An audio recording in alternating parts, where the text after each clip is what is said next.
کوئی غلطی کر دیتا ہے، کوئی کوتاہی کر دیتا ہے، اس کے اندر خود سے توبہ کا، رجوع کا، انابت کا، جھکنے کا جذبہ پیدا ہوتا ہے، تو یہ پیدا ہونے کے بعد نبی بھی اگر تمہاری مغفرت کی درخواست کرتا ہے تو اس کا نام شفاعت ہے۔ شفاعت یہ نہیں ہے کہ میں پوری زندگی گناہ کرتا چلا جاؤں اور پیغمبر آگے بڑھ کر یہ کہہ دیں کہ جی اس نے تو گناہ کیے ہیں لہٰذا میرا کارڈ ہی میں استعمال کر رہا ہوں اور اس کو آپ معاف کر دیں۔ وہ بھائی یہ کارڈ تو زمین کے اوپر استعمال نہیں کر سکتا، وہ آخرت تو دور کی بات ہے۔ ذرا آپ نے کبھی سوچا کہ بچوں سے زیادہ عزیز کون ہوگا کسی کو؟ نوح علیہ السلام کا بچہ تھا۔ بالکل، ذرا تصور کریں، وہاں پر کچھ نہیں کہہ سکے کہ پیغمبر کھڑے ہوئے اللہ کے مقرب بندے، کچھ نہیں کر سکے۔ تو پورا کا پورا تصور جو شفاعت کا بیان کیا جاتا ہے، آپ قرآن مجید کو پڑھیں، اللہ تعالیٰ کہتے ہیں کہ وہ لوگ جو گناہ کرتے چلے گئے اور انہوں نے توبہ نہیں کی، ان کی توبہ قبول نہیں ہوگی۔ یہ کرائیٹیریا ہے، یہ اصول ہے بنیادی۔ اس کے بعد قیامت میں عدالت لگے گی، لوگ کھڑے ہوں گے۔ دنیا میں بھی یہ کہا، رسول اللہ صلی اللہ علیہ وسلم نے خود کہا، قرآن نے کہا کہ بھائی توبہ کرو، استغفار کرو، ان کو کہو، منافقین کے بارے میں کہا کہ واپس لوٹ آئیں، تم اپنے گناہوں سے رجوع کرو تو پیغمبر بھی تمہارے لیے دعائیں کریں گے، پیغمبر بھی استغفار کی پہلے خود توبہ کرو پھر کریں گے پھر کریں گے دعائیں۔ یہ تھا کانسیپٹ، یہ کانسیپٹ ہے، اللہ تعالیٰ نے بتا دیا، وہ جو ہمارے یہاں رائج ہے نا، یہ تو دنیا کے اندر آپ صلی اللہ علیہ وسلم کو ہدایت دی نا، جو قیامت کے دن آپ صلی اللہ علیہ وسلم کی شفاعت یہی شفاعت ہے۔ قیامت میں بھی یہی کچھ ہوگا، مجھ سے گناہ ہو گئے تھے، میں رجوع کا جذبہ رکھتا ہوں، اب میرا پیغمبر بھی میری سفارش کرے گا کہ یا اللہ بندہ نیک تھا، کوشش کی۔ اور یہاں پہ امپورٹنٹ چیز یہ ہائی لائٹ کرنا کہ اللہ تعالیٰ، کیونکہ قرآن میں بڑا کلیئرلی لکھا ہوا ہے، اللہ تعالیٰ کہتے ہیں اس دن کسی کی کوئی چون تک نہیں نکل سکے گی، سب چپ ہوں گے۔ بھائی اللہ نے شفاعت کا لفظ استعمال کر کے کہا ہے کہ ان کا یہ تصور ہے کہ قیامت میں بچ جائیں گے، ان کا کوئی شفیع ہوگا، ان کا کوئی حامی و ناصر ہوگا، ان کو بچا لے گا۔ میں بتانا چاہتا ہوں اس دن کوئی زبان بھی نہیں کھول سکے گا، صرف وہی لوگ بات کریں گے جس کو رحمان اجازت دے گا۔ اور رحمان کا قاعدہ قانون کیا ہے کہ وہ ایسے مغفرت نہیں کرتا، اس کے کچھ اصول ہیں، کرائیٹیریا ہے، پیرامیٹرز ہے۔ اگر یہی سب کچھ ہونا ہے تو بھائی پھر تو یہ گورکھ دھندا ہوا نا، پھر میرا امتحان کیا دنیا میں کہ میں مسلمان گھرانے میں پیدا ہو گیا اور میں گناہ کرتا چلا گیا اور پیغمبر نے مجھے بچا لیا۔ گناہ کیے، بس میں نے آپ صلی اللہ علیہ وسلم سے بڑی محبت کی یا غوث پاک کا مرید تھا تو بس زندگی جیسے بھی گزار لی، وہ بچا لیں گے مجھے آگے۔ یہ پورے کے پورے دین سے متصادم تصور ہے۔ دین اسلام میں ایسی کوئی بات نہیں ہے میں گناہ کروں گا تو میں نے رجوع کرنا ہے۔ آپ دنیا میں دیکھیں، آپ کسی کی سفارش کرتے ہیں، کسی کے بارے میں کوئی چٹھی لکھتے ہیں، اس کی طبیعت کے برخلاف کرتے ہیں یا اس کی خواہش پہ کرتے ہیں؟ یعنی ایک شخص سے مجھے نوکری کرنی نہیں ہے اور میں روزانہ لوگوں کو فون کر کہہ رہا ہوں کہ اس کو نوکری پہ رکھ لو، تو بھائی سفارش کی ہی تب جاتی ہے کہ جب بندے کی ایمان موجود ہوتی ہے۔ یعنی کہ یہ کہنا درست ہوگا کہ قیامت کے دن، اس دن کسی کی چون نہیں نکلے گی، کوئی اپنے لب نہیں کھول پائے گا، آواز تک نہیں آئے گی، چاہے وہ فرشتے ہوں چاہے وہ انبیاء ہوں، سب چپ ہوں گے۔ اس دن حکومت صرف رحمان کی ہوگی۔ اللہ تعالیٰ ایسے نہیں ہو سکتا کہ آپ کے گناہ آسمانوں تک پہنچے ہوں، آپ کی نافرمانیاں، اور اللہ تعالیٰ نے فیصلہ کر لیا ہو کہ آپ کو جہنم میں بھیجنا ہے، لیکن آپ صلی اللہ علیہ وسلم انٹروین کر دیں بیچ میں، یا پھر عیسائیوں کے نزدیک حضرت عیسیٰ انٹروین کر دیں، غوث پاک انٹروین کر دیں، حضرت علی گریبان پکڑ کے لے جائیں۔ یہ نہیں ہو سکتا یعنی کہ اللہ تعالیٰ کا فیصلہ ہو جہنم کا اور کوئی انٹروین کر کے آپ کو جنت کے اندر لے جائے۔ کیا یہ کہنا ٹھیک ہوگا کہ ہوگا یہ کہ آپ کے شاید گناہ اور ثواب 50-50 ہیں دنیا کے اندر، اللہ تعالیٰ چاہتے ہیں کہ آپ جنت کے اندر جائیں، تب وہ موقع دیں گے کہ کسی کی شفاعت کے تھرو آپ کو جنت میں، اللہ تعالیٰ اجازت دیں گے نا، تو اللہ تعالیٰ کا فیصلہ آپ کو جنت میں بھیجنا۔ اللہ کی اجازت کے بغیر کوئی کلام نہیں کر سکتا، کلام وہی کرے گا جو اللہ کے اصول، ضابطوں، قاعدوں کے مطابق ہے۔ اللہ کے پیغمبر یہ بات جانتے ہیں، جو سفارش کریں گے وہ دنیا میں پوری زندگی اسی کا درس دے کر گئے ہیں، یعنی دنیا میں وہ کسی کی سفارش نہیں کرتے تھے اس وقت تک جب تک اس کے اندر رجوع اور انابت کا جذبہ پیدا نہ ہو۔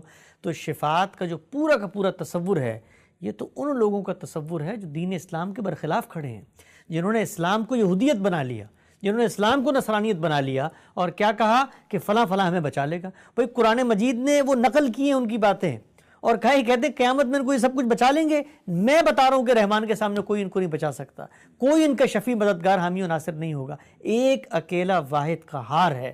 تو یہ بات ہے بنیادی طور پہ۔ یہاں ایک چھوٹی سی بات میں مزید اضافے میں کہہ دوں کہ یہ تو بات ہے مغفرت کے حوالے سے۔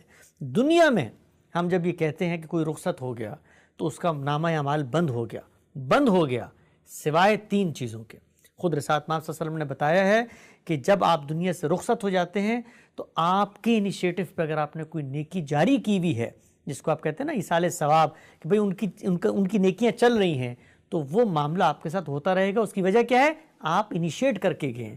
تو فرمایا کہ علم، 3 چیزیں ہیں نا، کہ پہلی چیز علم اگر کسی نے ایسا جاری کیا ہے، یعنی ایک انویسٹنگ اسلام کا ثواب ملے گا ہمیں جب تک لوگ دیکھیں گے، اگر آپ نیک نیتی سے کریں گے انشاءاللہ تو آپ کو ملے گا وہ لوگوں کو جو نفع دے۔ دوسرا صالح اولاد، یعنی اولاد میں بھی اصل میں آپ کیا کرتے ہیں؟ انویسٹ کرتے ہیں، آپ کی صلاحیتیں لگتی ہیں، آپ ان کی تربیت کرتے ہیں، اور وہ جو آگے نیکی کرتے ہیں اللہ تعالیٰ اس کا بھی کچھ حصہ آپ کی نیکیوں میں شامل فرمائیں گے۔ اور تیسرا، یہ جو آپ اللہ کی راہ میں کوئی چیز خرچ کرتے ہیں، کوئی سبیل لگا لی، اس سے لوگ پانی پیتے چلے جا رہے ہیں، تو یہ اللہ کے ہاں آپ کی نیکیاں بڑھتی چلی جا رہی ہیں، تو وہ سب کچھ منقطع ہو جاتا ہے ابن آدم کا، رسول اللہ صلی اللہ علیہ وسلم نے بتایا، سوائے ان 3 چیزوں کے۔ تو یہاں پر بھی کیا ہے؟ میرا انیشیٹو ہے، میں نے کچھ کیا ہے، اس کے بغیر مجھے کچھ نہیں مل سکتا۔ تو یہ ہے جی دین اسلام، سادہ ستھرا، صاف، واضح۔ قرآن مجید بار بار کیا بیان کرتا ہے؟ بھئی کھول کھول کے بیان کر دیا ہے۔ آپ کو کہانی سنانی پڑے گی مجھے، بالکل فلاں بزرگ گئے تھے غار میں، ان پہ تجلی کا ظہور ہوا تھا، ان کو وہاں پر مرغی نظر آئی تھی، اس پر انہوں نے دم کیا، یہ کہانی آپ کو سنانی ہے۔ دین کے اسلام کے اندر کوئی کہانی نہیں، صرف اوپر one supreme boss, that is اللہ میاں، ایک اللہ تعالیٰ ہیں، اوپر اللہ ہیں، نیچے اللہ ہیں، اول اللہ ہیں، آخر اللہ ہیں، ظاہر اللہ ہیں، باطن اللہ ہیں۔ یہ اللہ خود اپنے بارے میں کہتا ہے۔ بالکل ہم آگے بڑھ کے کہتے ہیں کہ نہیں، ہم تو اللہ کو جانتے ہیں لیکن ہم اللہ کا شریک بنائیں گے، ہم اللہ کا ساجی بنائیں گے۔ تو دین کی بنیادیں منہدم ہو جاتی ہیں جب ہمارے ہاں کسی بھی سطح پر شرک کا کوئی شائبہ بھی پیدا ہو جائے۔